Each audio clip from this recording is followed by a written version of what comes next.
sur le bras et le poignet sera important.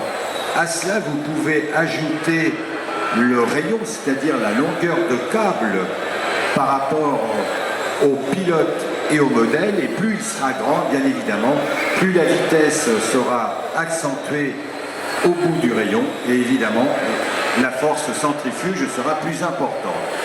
Il faut savoir que cet appareil, 2 heures avant l'ouverture, n'existait pas.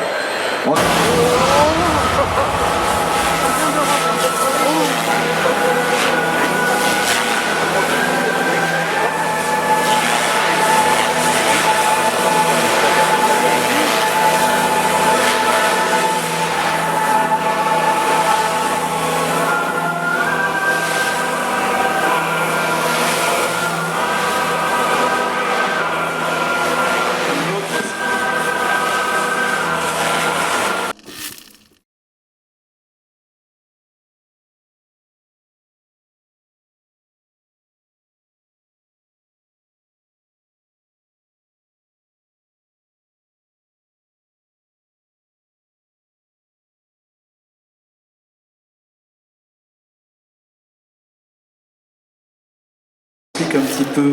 Tout à l'heure, vous l'avez vu voler avec une machine de loisirs. Christophe, quand je l'ai connu il y a 1 an, il a allongé ses filets. Il est venu me voir. Il m'a dit, j'ai une machine chez moi. C'était il y a 1 an. Je peux voler. On lui a dit, oui, va chercher ta machine. Il est revenu, il a volé. Cette année, il m'a appelé il y a quelques jours. Et puis il m'a dit, mais je veux bien revenir voler, mais je viens avec 2 machines. Parce que celle que je faisais voler, elle a changé ma vie. Alors explique-nous pourquoi, Christophe. Alors l'année dernière, je suis venu au Mondial du modélisme, comme vous tous en fait, en tant que visiteur. J'étais déjà dans le multirotor depuis quelques années, mais en tant que loisir. Je fabriquais mes drones chez moi tranquillement dans ma chambre. Et donc l'année dernière, je suis venu en tant que visiteur et puis j'ai rencontré 2 personnes qui voulaient se lancer dans la vidéo aérienne et qui ne savaient pas du tout comment fonctionnait un multirotor. Et donc on s'est associés tous les 3 et on s'est lancé dans l'aventure pour faire de la prise de vue aérienne avec le genre d'engin que vous voyez là devant vous. Donc ça c'est une des plus grosses machines qui puisse exister dans ce domaine. Donc là vous avez un octocoptère donc avec 8 rotors qui peut porter de la caméra professionnelle, de la caméra 4K, des appareils photo numériques, des réflexes numériques. Et donc voilà, on fait de l'image avec ce genre de machine. Je crois que pour ça tu es revenu à l'école, c'est ça? On m'a mal renseigné? Parce que on peut faire de la prise de vue, c'est vrai que vous allez trouver plein de machines sur ce salon qui ont des petites caméras qui permettent de faire des petites photos, mais sur ce type de machine, il faut quand même revenir un petit peu, je crois, à l'école, il faut se faire certifier, c'est ça? Voilà, alors comme le dit Christian, c'est quand même une aventure, donc c'est pas le genre d'engin qu'on fait voler n'importe où, n'importe comment. Il y a une réglementation très précise qui régisse justement ce genre de machine. On est soumis aussi aux règles aériennes comme les avions, les ULM, etc. Et donc on a aussi un brevet théorique aéronautique à passer justement pour connaître les lois, etc. Et on est soumis aussi au droit à l'image, donc on ne peut pas filmer sa voisine qui va se baigner dans sa piscine. Ça fait rêver beaucoup de monde, mais c'est totalement interdit. Et donc voilà, il y a des règles à respecter comme dans beaucoup d'autres domaines. Je crois qu'il y a des autorisations préfectorales en plus à avoir systématiquement à chaque fois. C'est quelque chose de très important, il faut éviter parce que ça peut coûter très cher. À vous l'honneur, moi je vous propose de taper dans les mains. Vous allez voir, ils vont s'accélérer. Je crois que Chan va prendre aussi une machine. C'est parti. C'est qui va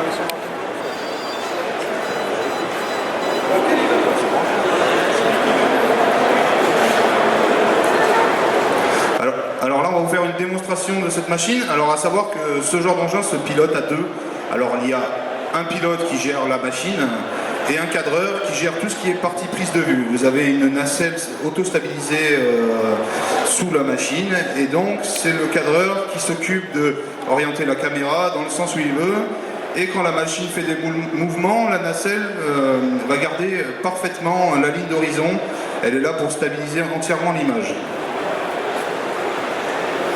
C'est parti.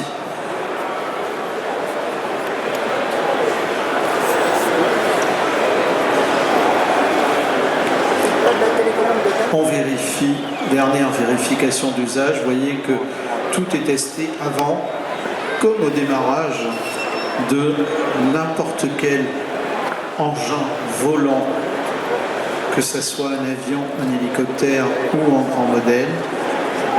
Checklist obligatoire. La petite sonnerie des contrôleurs qui se testent. Beaucoup d'électronique dans ces machines, des autocontrôles.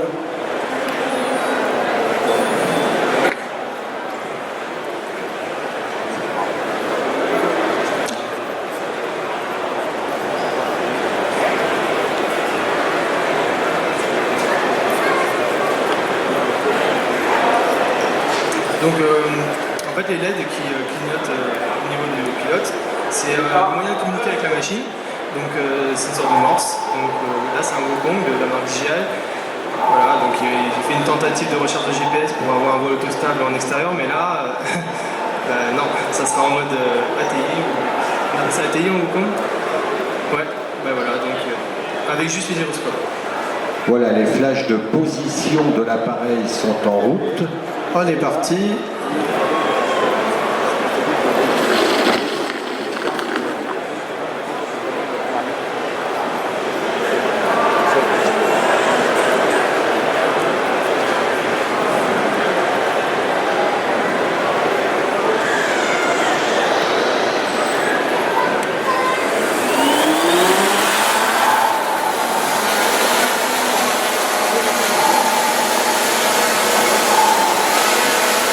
Quelques petits soucis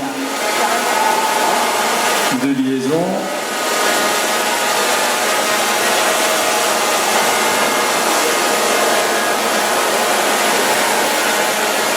Je pense qu'on va vérifier à nouveau le kit. Oui.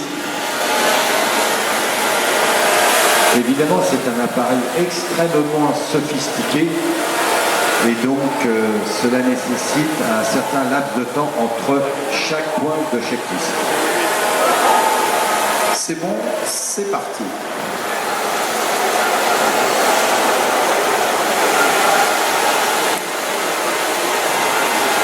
On est en train, la machine est en train de se checker.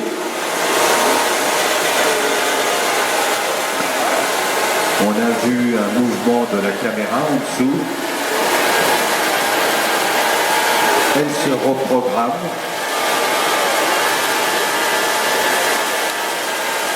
Vous voyez, la caméra a bougé à nouveau. Voilà, le voyant est passé au vert.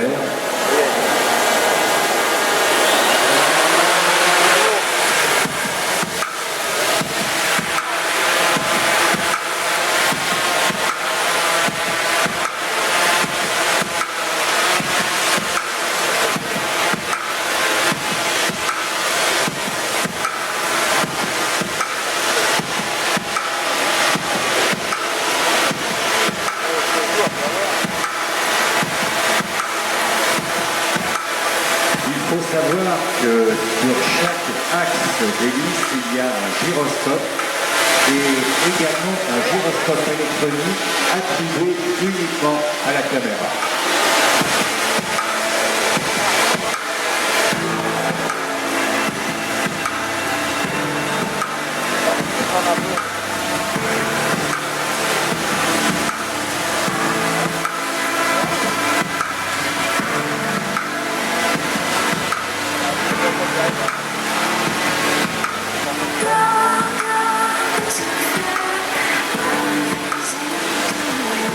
Alors évidemment, un appareil qui est présenter devant vous, c'est le leptocoptère, lepto pour 8. Il pèse 7 kg et peut emporter une charge de 3 kg et demi.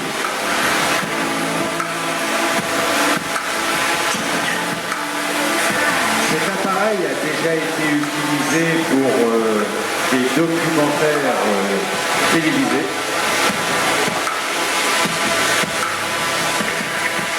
Et également pour faire des panoramiques ou des travelling. Regardez le mouvement de la caméra en dessous, en haut, en bas, de gauche et de droite. Évidemment, nos amis pilotes que sont Christophe et Alexandre sont assujettis à la réglementation du droit à l'image.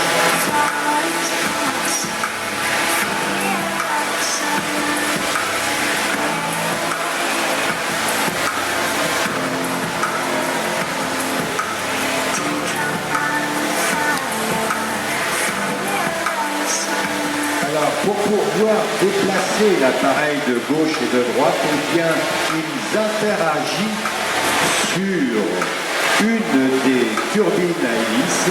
Eh bien, ils ralentissent une hélice ou ils en accélèrent une et cela permet le mouvement oscillatoire.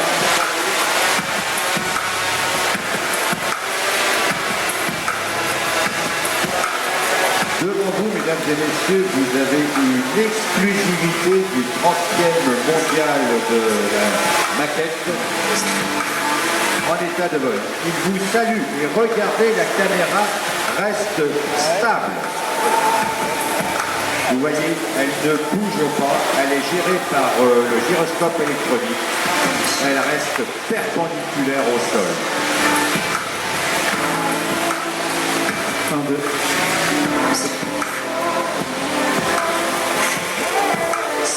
Mesdames et messieurs, je vous salue. Quelques petits coucous, voilà, on va pas tarder à se poser. Voilà, ils vont rejoindre la drop zone. Bien entendu, mesdames et messieurs, si vous voulez de plus amples renseignements ou voir de très très près ces heptocoptères, eh bien, venez, ils vont être à votre disposition. Maintenant, c'est la caméra qui vous salue. Voilà. Merci à Christophe et à Alexandre. Et on peut l'applaudir très fort. Vous le reverrez voler au fil de la journée. Il volera à nouveau dans une demi-heure, une bonne demi-heure.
arraché.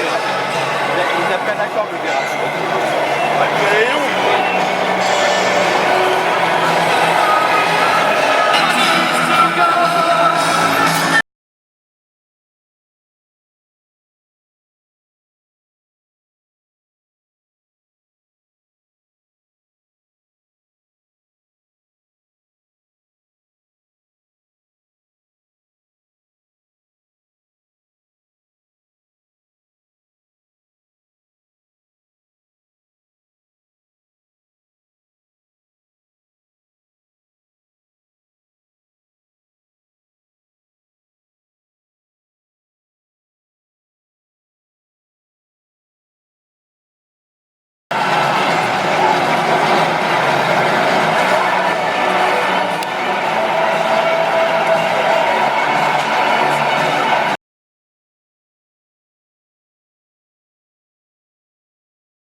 à peu près.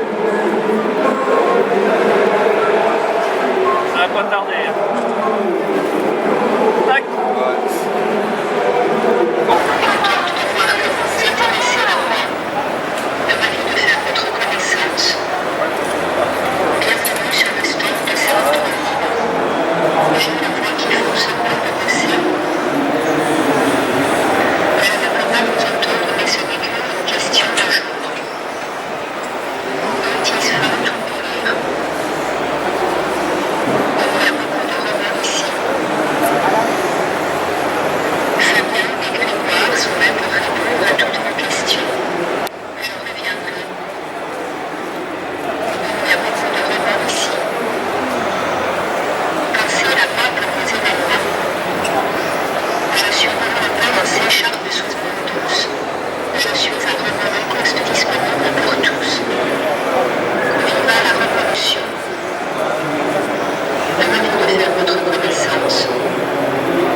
Terminé pour Julien, qui a tout donné dans le dernier train.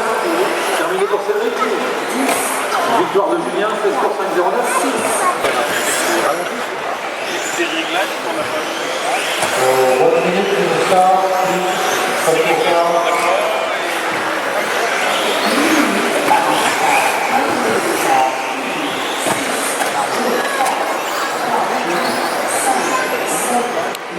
La voiture numéro 1.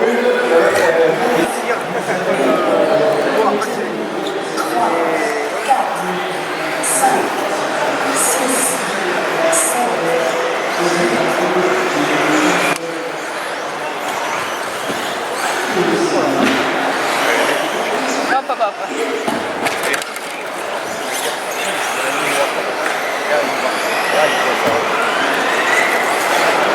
Le mec il speed là-bas dans la droite.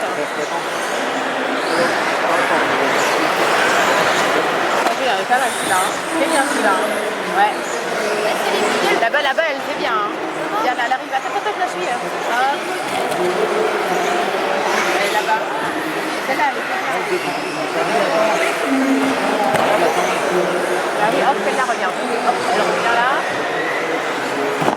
Là, elle va devant elle.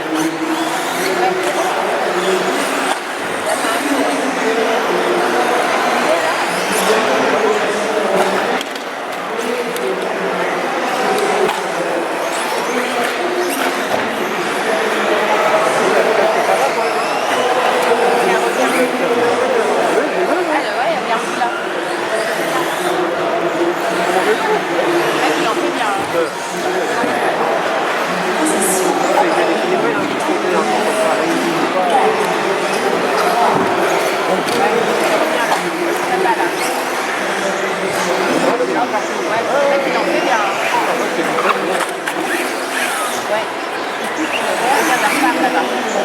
Ouais.